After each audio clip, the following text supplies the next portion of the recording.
दिमाग छिड़क रही हो तुम? मेरी जिंदगी में 10 दिन के अंदर अंदर 3 मर्द आए और चले गए। बॉलीवुड की सबसे हसीन और खूबसूरत अदाकाराओं में से एक रेखा को आखिर कौन नहीं जानता है। क्या कहूं कि शर्म से है लब सिले हुए। बढ़ते दौर में अगर आज भी वो कहीं दिख जाए तो किसी यंग एक्ट्रेस से कम नहीं लगती। नहीं नहीं नहीं ये बातें है पुरानी। अपने करीब 40 साल के फिल्मी करियर के एक्सपीरियंस में उन्होंने एक से बढ़कर एक फिल्में की हैं। उनमें से कई बी ग्रेड फिल्में भी शामिल हैं। मन क्यों बहका रे बहका आधी रात को। आज हम आपको उनकी ऐसी ही कई फिल्मों के बारे में बताने जा रहे हैं जहां एक्ट्रेस काफी बोल्ड अवतार में नजर आई थी और वो अवतार इतने ज्यादा बोल्ड थे कि इन फिल्मों की वजह से रेखा काफी चर्चा में आ गई थी और कई लोगों ने तो उन्हें बायकॉट करने की भी मांग कर दी थी।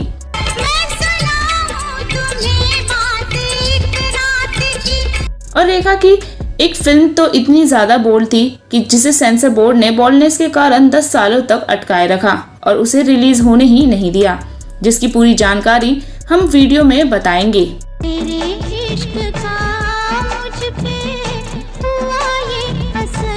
और वीडियो को अंत तक जरूर देखिए क्योंकि आखिरी फिल्म में रेखा ने जो किया वो आज तक कोई भूल नहीं पाया है। तो चलिए जानते हैं एक एक करके रेखा के उन बोल्ड फिल्मों के बारे में।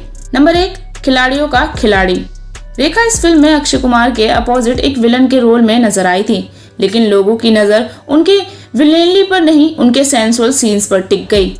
फिर एक ही हाथ, कभी टुंडा हाथ भी जेब से निकाल दिया। सबसे ज्यादा चर्चा में आया वो सीन जिसमें रेखा और अक्षय एक दूसरे के साथ रेसलिंग मीट पर रोमांस करते हैं। रेखा उसे अपनी जांघों से जकड़ती है, सेड्यूस करती है और सीन सेंसुअलिटी की हद तक चला जाता है। क्यों मनी भाई, है ना कई मायनों में ये शख्स दिलचस्प। ये सीन इंटरनेट पर उस वक्त का सबसे गंदा और सबसे ज्यादा सर्च किया जाने वाला वीडियो बन गया था। टीवी चैनल्स ने इसे ब्लर करके दिखाया, सेंसर बोर्ड ने इसे काटने की भी मांग की और फिल्म को ए सर्टिफिकेट भी मिला, लेकिन रेखा को फर्क नहीं पड़ा, बल्कि उन्होंने यहाँ तक कह दिया कि बोल्डनेस कोई पाप नहीं, मर्द अगर कर सकता है तो औरत क्यों नहीं। नंबर 2, प्राण जाए पर वचन ना जाए। इस फिल्म में रेखा ने एक आइटम गर्ल के रूप में किरदार निभाया था और उनका डांस नंबर इतना बोल्ड था कि सेंसर बोर्ड तक को परेशानी हो गई थी।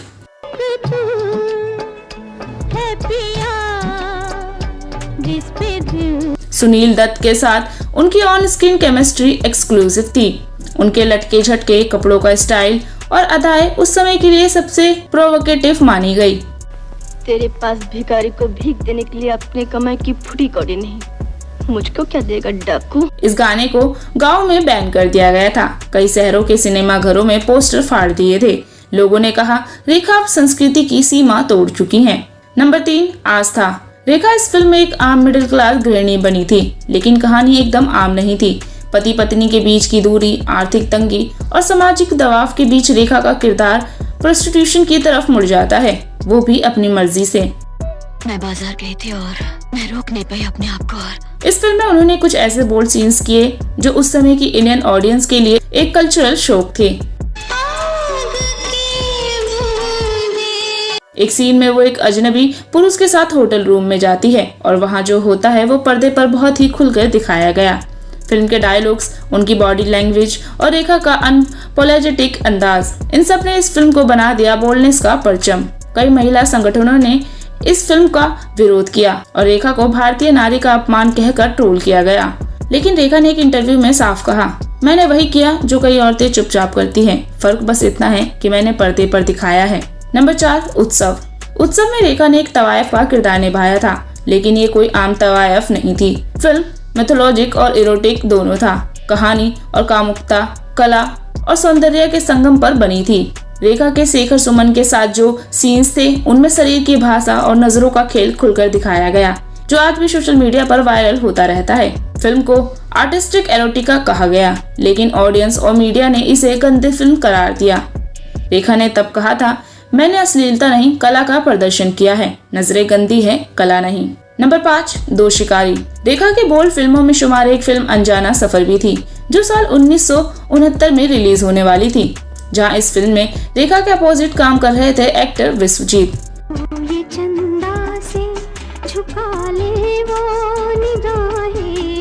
रेखा इस फिल्म से बॉलीवुड में डेब्यू करने वाली थी, लेकिन इस फिल्म में इनके और अभिनेता विश्वजीत के एक कंट्रोवर्शियल सीन के कारण ये फिल्म 10 सालों तक अटकी रही और तो और फिल्म निर्माता को इस फिल्म का नाम तक बदलना पड़ा। चलिए आपको इस फिल्म की उस कंट्रोवर्शियल कहानी को विस्तार में बताते हैं। अरे पगली, खाली पेट इंसान प्यार तो क्या जी भर के रो भी नहीं सकता। दरअसल साल 1969 में रेखा तेलुगु फिल्म करने के बाद दो शिकारी फिल्म के साथ बॉलीवुड में डेब्यू करने जा रही थी, लेकिन साल 1969 में आई फिल्म दो शिकारी ने उन्हें जिंदगी भर का दाग दे डाला। मैं मर जाती तो अच्छा होता और आप लोग इस अनजाने सफर के जंजाल से बच गए होते। इस फिल्म के डायरेक्टर और एक्टर ने मासूम रेखा के साथ ऐसी हरकत कर दी थी जिसका असर एक्ट्रेस की इमेज और उनके फिल्मी करियर पर भी पड़ा था। मुझे मालूम नहीं था अपने घर से हजारों मील दूर मुझे अपने घर जैसे प्यार मिलेगा। आपको बता दें, फिल्म दो शिकारी का नाम पहले अनजाना सफर था। फिल्म के हीरो विश्वजीत चटर्जी थे। फिल्म को राजा नवाथे ने डायरेक्ट किया था। ये फिल्म साल 1969 में बननी शुरू हुई थी, लेकिन रेखा और विश्वजीत के बीच फिल्माए गए एक किसिंग सीन ने सारा खेल बिगाड़ दिया और सेंसर बोर्ड ने फिल्म से किसिंग सीन हटवाने के बजाय इसकी रिलीज ही रोक दी, क्योंकि जब रेखा ने ये फिल्म और किसिंग सीन किया था उस वक्त उनकी उम्र 15 साल थी। पर्दे पर नाबालिग के साथ किसिंग सीन वाला मामला मान सेंसर बोर्ड ने इसकी रिलीज पर रोक लगा दी। रेखा और विश्वजीत की ये फिल्म 10 साल तक सेंसर के जाल में अटकी रही और फिर फिल्मों में किस सीन के साथ साथ सेंसर बोर्ड ने फिल्म का नाम तक बदलवा डाला और फिर 10 साल बाद यानी साल 1979 में रिलीज हुई। नंबर 6, सौतन की बेटी। इस फिल्म का नाम सुनकर आपको ऐसा लग रहा होगा कि ये तो एक पारिवारिक फिल्म है, तो हम क्यों इस फिल्म को रेखा की बोल्ड फिल्मों में गिन रहे हैं। लेकिन आपको जानकर हैरानी होगी कि रेखा ने फिल्म सौतन की बेटी में भी एक बोल्ड सीन दिया था जिसमें उन्होंने सारी हदें पार कर दी थी, जिससे रेखा एक बार फिर से सुर्खियों में आ गई थी।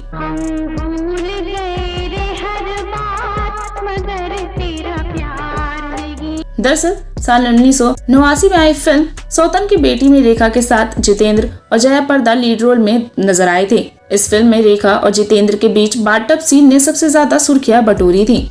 मूवी के एक सीन में रेखा और जितेंद्र नशे में पूरी तरह से धुत हो जाते हैं। इसके बाद वो दोनों ही नशे की हालत में बाथटब में नहाते हैं और नींबू चूसते हैं ताकि उनका नशा उतर जाए। और यही नहीं, मीडिया की रिपोर्ट्स के अनुसार ये भी कहा जाने लगा था कि इस सीन के शूट के वक्त रेखा और जितेंद्र बेकाबू हो गए थे। हालांकि इस बात को लेकर आधिकारिक जानकारी उपलब्ध नहीं है, लेकिन इसके बावजूद इस सीन के बाद रेखा और जितेंद्र की ये फिल्म बॉक्स ऑफिस पर ब्लॉकबस्टर साबित हुई। थिएटर में बाथटब सीन पर भी खूब सीटियां बजी थी। नंबर 7, खून भरी मांग। इस लिस्ट के 7वें नंबर पर अब हम बात कर रहे हैं साल 1988 में रिलीज हुई फिल्म खून भरी मांग की, जिसे राकेश रोशन ने डायरेक्ट किया था। हंसते हंसते कट जाए रस्ते। ये उस दौर की ऐसी फिल्म थी जिसकी कहानी के साथ साथ फिल्म में रेखा के बोल्ड अवतार ने लोगों के रोंगटे खड़े कर दिए थे।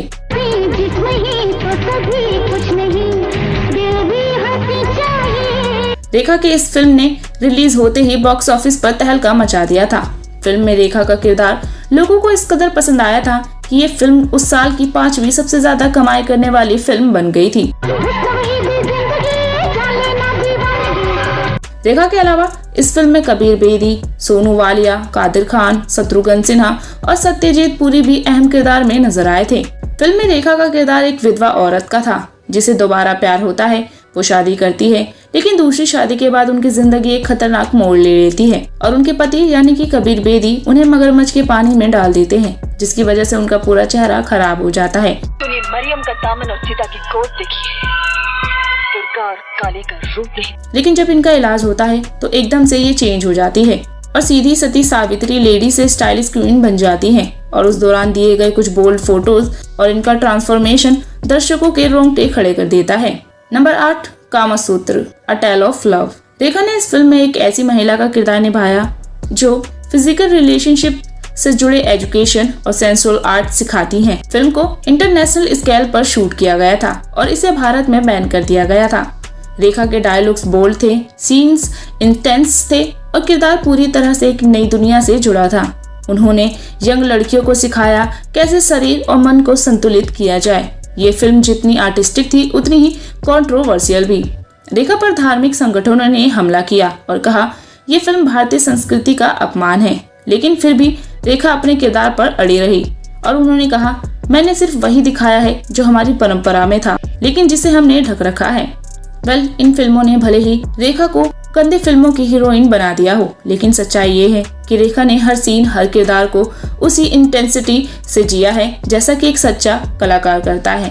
अगर आपको लगता है कि रेखा बॉलीवुड की सबसे बेबाक और बिंदास हीरोइन है, तो नीचे कमेंट में बोल्डनेस का असली नाम रेखा जरूर लिखें। ये थी रेखा की सबसे ज्यादा बोल्ड और विवादित फिल्में, जिसने सबके होश उड़ा दिए थे। खैर, आपने रेखा की इन फिल्मों में से कौन सी फिल्में देखी हैं, हमें कमेंट करके जरूर बताएं। और साथ ही ऐसे और भी बमबारी वीडियो के लिए चैनल को लाइक, शेयर और सब्सक्राइब करना मत भूलिए। बाकी हम मिलते हैं अगली वीडियो के साथ।